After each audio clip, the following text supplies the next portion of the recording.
Hello students.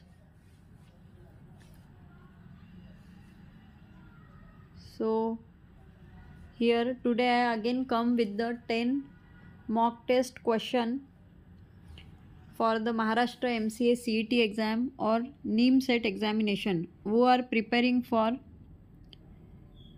MCA entrance exam. This mock test series is very helpful for those students because I will cover each pattern question, previous year questions with detailed solution in this video. So this series is very helpful for all of you. So here again I come with the first question. It is from the section mathematics.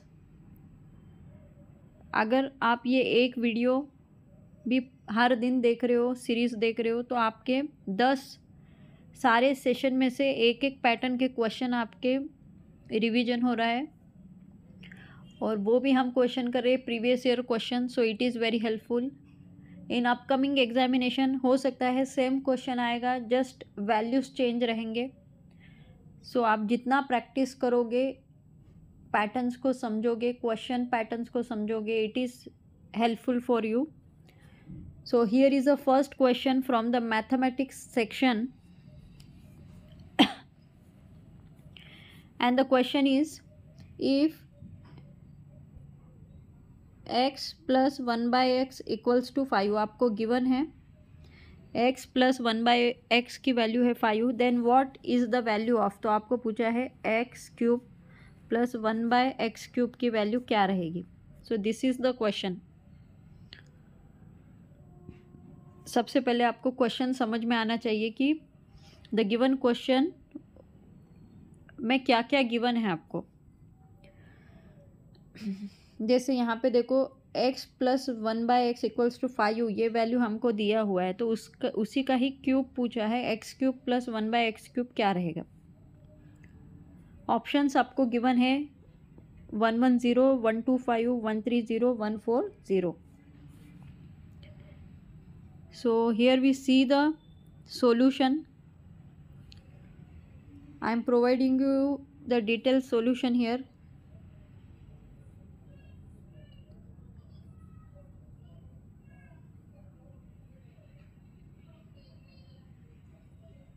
x plus 1 by X is 5 और आपको पता है कि x cube plus 1 by X cube को हम इस तरीके से लिख सकते हैं क्या. जो गिवन है वो हमने पहले लिख लिया और हमको इसकी वैल्यू पूछी गई है x cube plus 1 by X cube. So we can हमको पता है कि इसको हम कैसे लिख सकते हैं, x plus 1 by X whole cube minus x plus 1 by X. Just हमने क्या किए हैं, जो भी लिखने का मेथड है, x cube plus 1 by X cube को हमने इस तरीके से मॉडिफाई किया है, रीराइट किया है, लिखा है आगे से. क्या लिखा है, x plus 1 by X whole cube minus x plus 1 by X. मतलब इसको ही हम सब्सटीट्यूट किया, इसको ही हमने डिवाइड किया और अभी हमारे पास x प्लस 1 बाय एक्स की वैल्यू हमको गिवन है, दैट इज़ 5. तो अभी हम जस्ट वैल्यू पुट करेंगे इक्वेशन में. ये इतना जो है x प्लस 1 बाई एक्स वो क्या है, गिवन वैल्यू 5 है, तो उसका क्यूब इसकी जगह हमने रिप्लेस किया 5 को और क्यूब की जगह क्यूब लिख लिया, minus x plus 1 by x बोला हुआ है, दैट इज़ माइनस. तो यहाँ पे आना चाहिए, यहाँ पे करेक्शन करो ज़रा सा, 3 यहाँ पे रहेगा.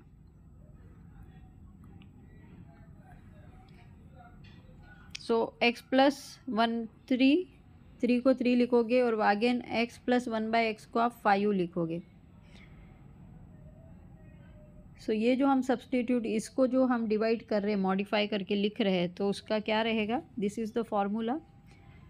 X plus 1/x³ minus 3x plus 1/x, ऐसे हम लिख सकते हैं। सो 5³ माइनस 3 इंटू 5, हम अगर आंसर निकालेंगे तो आंसर क्या आएगा? 5 का क्यूब रहता है 125 माइनस 5 3 ज़ा 15, 125 में से अगर आप 15 माइनस करोगे तो आंसर आएगा 110। देखो गिवन ऑप्शन में 110 गिवन है क्या? So here is the 110 is the right answer for this question. सब कुछ गिवन होता है क्वेश्चन में, जस्ट उसे कैसे टैकल करके आंसर लाना है, ये टेक्निक हमको पता होनी चाहिए। द नेक्स्ट क्वेश्चन, एक मैथमेटिक्स का एक पैटर्न, एक क्वेश्चन हमने देखा। Again the second question is from logical reasoning. उसमें भी नंबर सीरीज से क्वेश्चन काफ़ी टाइम आते हैं, इजी क्वेश्चन होते हैं। तो आपको ये एक सीरीज़ गिवन है, सीरीज़ है 2 6 12 20 30। तो आपको सीरीज़ को अच्छे से देखना है, नंबर्स को। सबसे पहले आपको क्या करना है कि दो नंबर्स में क्या डिफरेंस आ रहा है, कुछ मल्टीप्लाई करके आ रहा है, कुछ डिवाइड करके आ रहा है, किसको एडिशन करना पड़ रहा है, तो ये चेक करना होगा। जैसे 2 को किससे मल्टीप्लाई करेंगे तो 3 आएंगे। सो 2 3 ज़ा 6, 6 को किससे मल्टीप्लाई करेंगे तो 12 आएंगे, 6 2 ज़ा 12। तो ऐसे हमको टेक्निक लगा कर देखनी है। सो इधर हम पूरा सॉल्यूशन देखते हैं। हमको क्या करना होगा, starting from the first element, अगर आप 2 को 1 से ही मल्टीप्लाई करते हो तो नंबर 2 ही आएगा। ठीक है,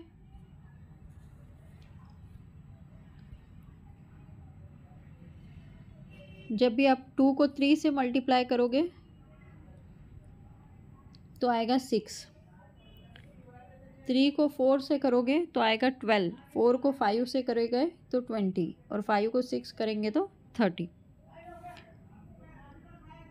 तो हम क्या कर रहे हैं, हमारे जो भी नंबर्स हैं उनको 1 2 3 4 5 6 से 5 से हम क्या कर रहे हैं, मल्टीप्लाई करते जा रहे हैं। तो हमको नेक्स्ट नंबर मिलते जा रहा है। तो लास्ट इसमें 5 को जब हम 6 से मल्टीप्लाई करेंगे तो वो आ जाएगा 30, और 6 को जब हम 7 से मल्टीप्लाई करेंगे तो तब नंबर आ जाएगा 42। So right answer for this question is 42। Easy है। The next question is from, this question is repeated number of times. ये क्वेश्चन काफ़ी टाइम रिपीट होता है। From the question third is from the computer awareness.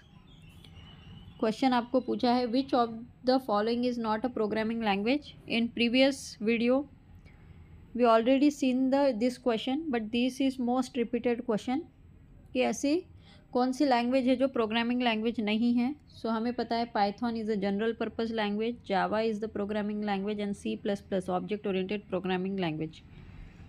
Only HTML is a markup language. So answer is HTML. Again the next question is from the probability mathematics. ये भी question number of time repeated है। तो इसी तरीके के question exam में पूछे जाते हैं। In yesterday's session I already discussed this question, so here I am just telling you the probability of getting a sum of 7 when 2 dice are rolled. The total आपको पता है कि 2 डाइस रोल होंगे तो 36 रहेंगे टोटल आउटकम्स। उसमें से उन्होंने बोला है कि ऐसे कितने बार हो सकता है कि जिनका सम, दोनों डाइस का सम मिलाकर 7 आएगा। तो आपको पता है कि 2 डाइस हम ले रहे हैं, तो पॉसिबिलिटी क्या है कि यहाँ पे 1 आ जाए और यहाँ पे 6 आ जाए, दोनों आप साथ में कर रहे हो रोल। तो एक पे 1 आ जाए, एक पे 6 आ जाए, या फिर हो सकता है एक पे 2 आ जाए, एक पे 5 आ जाए, या हो सकता है एक पे 3 और एक पे 4 आ जाए। तो इनका टोटल 7 आना चाहिए। दोनों जब आप पासे डालते हो या डाइस रोल करते हो तो वैल्यू उनका टोटल 7 आना चाहिए। तो ऐसे कितनी बार आ सकता है? 6 टाइम। टोटल है 36। तो हमने क्या किया? 6 डिवाइडेड बाय 36 किया तो आंसर आ गया 1/6। So a answer is a right answer here.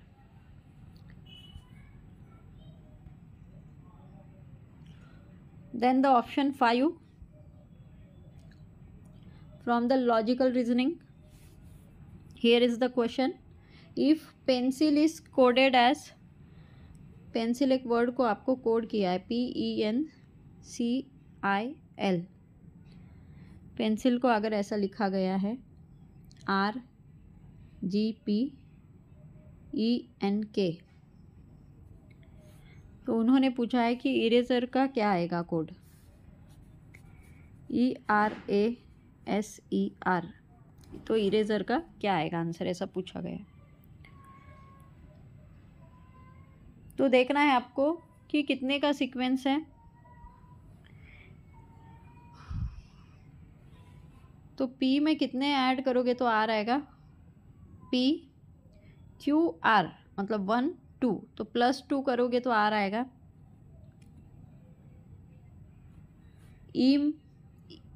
E के बाद FG करोगे तो अगेन +2 करोगे तो G आएगा।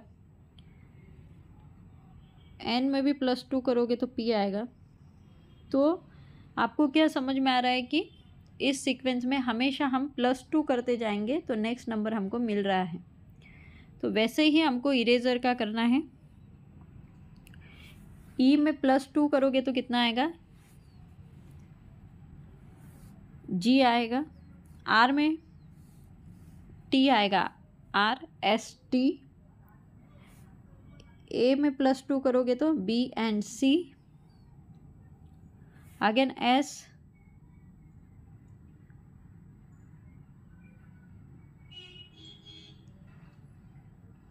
तो ऐसे आपको करते जाना है और आपका आंसर आ जाएगा। दैट इज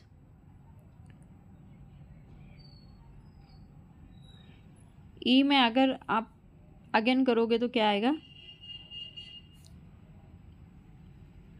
G आएगा।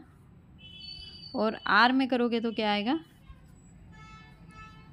सॉरी,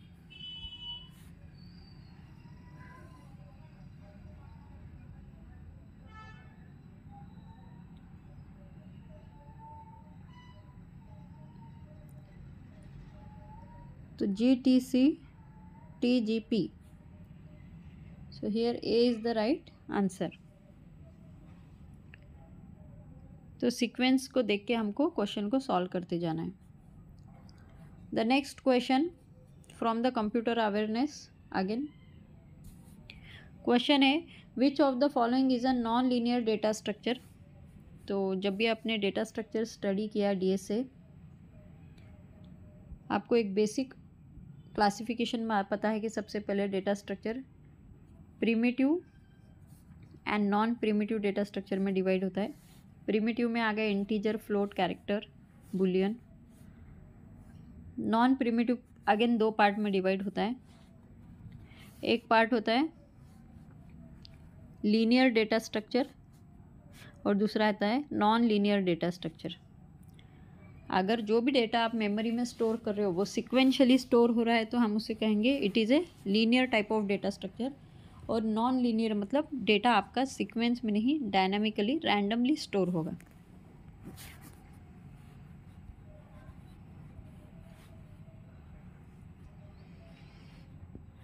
तो आपको पता है कि लीनियर में होते हैं again 2 types, static data structure and dynamic data structure. Static में होता है एरे डेटा स्ट्रक्चर, डायनामिक में होता है linked list, stack, Q data structure. और जो आपका नॉन लीनियर पार्ट होता है लीनियर और नॉन लीनियर में, इसमें 2 होते हैं ट्री एंड ग्राफ।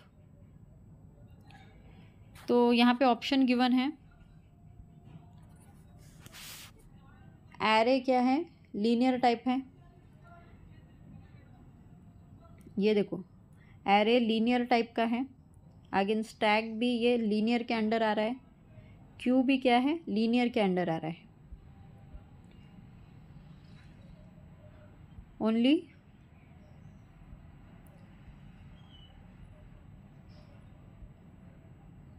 ट्री एक डेटा स्ट्रक्चर है जो क्या है, नॉन लीनियर है। अभी हमने देखा कि नॉन लीनियर डेटा स्ट्रक्चर में ट्री डेटा स्ट्रक्चर रहेगा और ग्राफ डेटा स्ट्रक्चर रहेगा। So a tree is a non linear data structure, so the answer is C is a correct option here. The next question पूछा है from the mathematics, what is the value of, अब ये ऐसा question है, log n 1000 कितना रहेगा, log n है, that is log n। तो ऑप्शन आपको गिवन है, जैसे कि ऑप्शन है 2 3 4 5।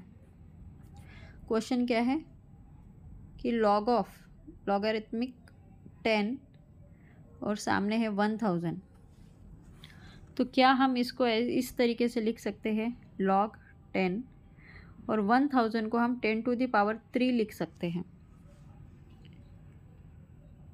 तो जब भी log 10 10 है तो हम उसका पावर बस लिखते हैं, तो दैट इज़ 3। तो आंसर आ जाएगा आपका B, that is 3। The next question again from the logical reasoning question,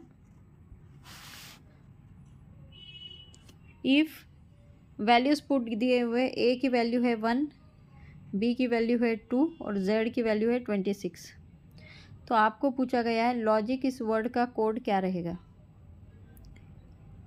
तो आपको ए बी सी डी को नंबरिंग देते जाना है, ए को 1, बी को 2, तो वैसे एल की वैल्यू क्या आ जाएगी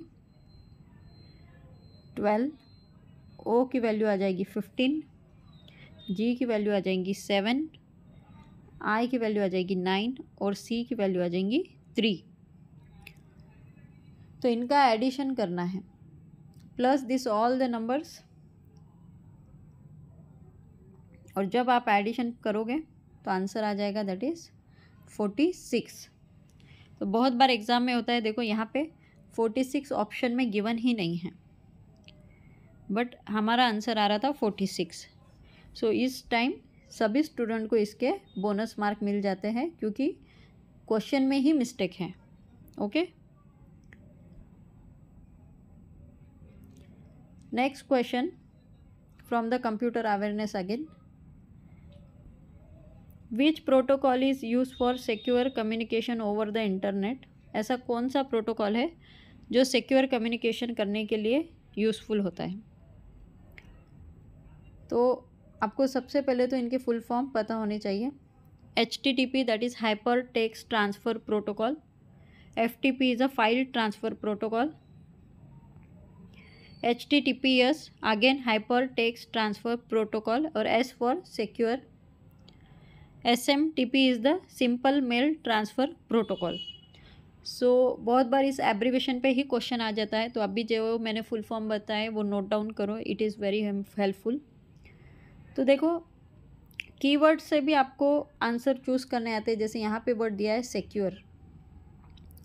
आपको पता है कम्युनिकेशन के लिए प्रोटोकॉल जो यूज़ होता है वो है HTTP, और आगे वर्ड है सिक्योर। तो कौन से ऑप्शन में ऐसा दिया हुआ है, that is HTTPS। So here is the last question from the mathematics, and the question is what is the area of circle with the circumference 44 centimeter। so 4 options are given। सबसे पहले आपको पता होना चाहिए circumference का formula क्या है, उसको हम कैपिटल C से रिप्रेजेंट कर सकते हैं। तो C equals to 2 pi r। तो circumference दिया हुआ है आपको ऑलरेडी, 2 पाई r की वैल्यू है 44, 2 पाई r इक्वल्स टू 44 है। तो अगर हमको r की वैल्यू निकालनी है तो हम क्या कर सकते हैं, 44 डिवाइडेड बाय 2 पाई कर सकते हैं, और जब हम इनकी वैल्यू निकालेंगे तो आंसर आएगा 7। वही किया गया हुआ है, आंसर आएगा 7। सो क्वेश्चन पूछा what is the area of circle. तो एरिया का भी आपको फॉर्मूला पता होना चाहिए। एरिया को हम ए से रिप्रेजेंट कर सकते हैं, कैपिटल ए। तो सर्कल का एरिया निकालना है तो उसका फॉर्मूला है पाई r स्क्वायर, जो हमने स्कूल टाइम में स्टडी किया हुआ है ऑलरेडी। सो पाई इनटू पहले हमने आर निकाल दिया, दैट इज़ रेडियस, वो थी 7 स्क्वायर। जब आप इसको कैलकुलेट करोगे तो आंसर आ जाएगा आपका 154। तो हमने कर दिया 154 centimetre square. So A is the right option here. Circumstances given है, तो सर्कमस्टांसेस का फॉर्मूला पता है 2πr इक्वल्स टू 44। तो उससे हमने r की वैल्यू निकाल ली, r equals to 44 divided by 2π। जब हमने कैलकुलेशन किया तो 7 आंसर आया। 7 हमको अभी r की वैल्यू मिल गई, दैट इज़ सर्कमस्टांसेस पता था, उससे हमने रेडियस निकाला, r निकाला, और अभी r हमें क्यों लग रहा था, एरिया निकालने के लिए, तो इसलिए पहले हमने r की वैल्यू निकाल ली। Then the area of the circle is a πr square. तो पाई की स्टैंडर्ड वैल्यू होती है वो आपको पता है, और r की वैल्यू हमने 7 निकाली थी, तो पाई इंटू 7 स्क्वायर किया, that is 154। So 154 is the right answer here. So in today's video we cover the 10 question, and these questions are very important. And if you like the video, then please like, share and subscribe my channel. Comment below for any query. Thank you.